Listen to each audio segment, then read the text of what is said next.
Hello again. In part one of this video series, we showed using the Bible how Jesus built his church and gave it authority and protected it from error or making it infallible. In this video, part two, we look at today's Christianity and see if we can find his authoritative and infallible church. So let's go and look at that right now. Now, if we're looking for Jesus' church that is authoritative and infallible, we look at today's Christian community. And for me, as I looked at that, trying to find that authoritative and infallible church today, it became very frustrating because there's a multitude of different denominations. How do you know which one's authoritative and infallible? They all, in essence, say they are. Every one of them will say they're Bible-believing denominations that are deriving their beliefs from their interpretation of the Bible. But they can't all be true because there's multiple versions of the truth. Who's right? I had no idea. And these aren't just small matters. These are serious issues like the assurance of salvation. Some denominations say we are assured, others say we're not. Free will. Some say we do have free will, others say that God decides who goes to heaven and who goes to hell, and he knows that in a predestined kind of way.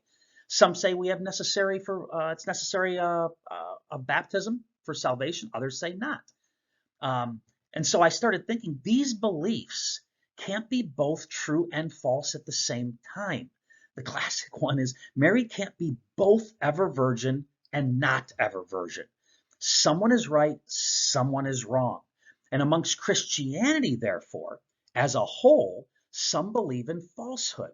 The church can't simply be the body of believers because then the church would be teaching falsehood and no one would know what is truth and what is false.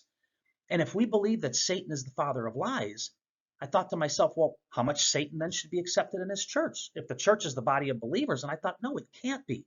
There's got to be a church where I know that it's the truth and what is false. But how do I know for certain?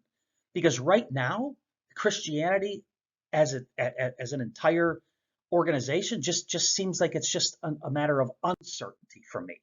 So I thought to myself, 1 Timothy 3:15 says the church is the pillar and foundation of truth. Is that true? Or is the church the pillar and foundation of uncertainty? Which it seems like that today. Is that right now, I don't know which denomination has the truth or is teaching falsehood.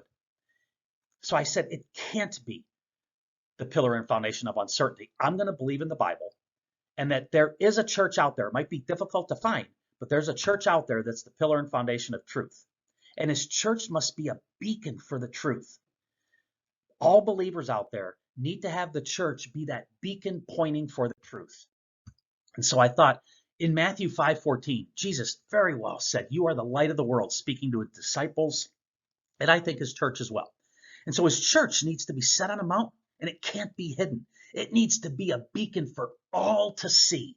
It needs to be a beacon not of uncertainty, but rather of truth. Because we know that Jesus is the way, the truth, and the life. 100% truth. There is no falsehood in Jesus. Therefore, there should be no falsehood in the church that he built and he promised to protect.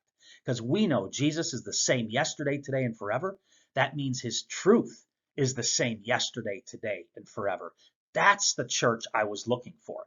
I couldn't find it in today's Christianity because I wasn't sure who was telling the truth or telling false. But to answer the question we first started, can we identify that church today? Unfortunately, no. Why? Because all denominations claim to have the truth. And I can't tell who's right and who's wrong with certainty. So therefore, in the next video, we're going to talk about, can we find evidence of this authoritative and infallible church in the early days of the church? If I can't find it today, maybe I can find it during the apostles and the early part of the church. And that's what we'll talk about next time. Thank you again for listening. God bless you. Bye-bye.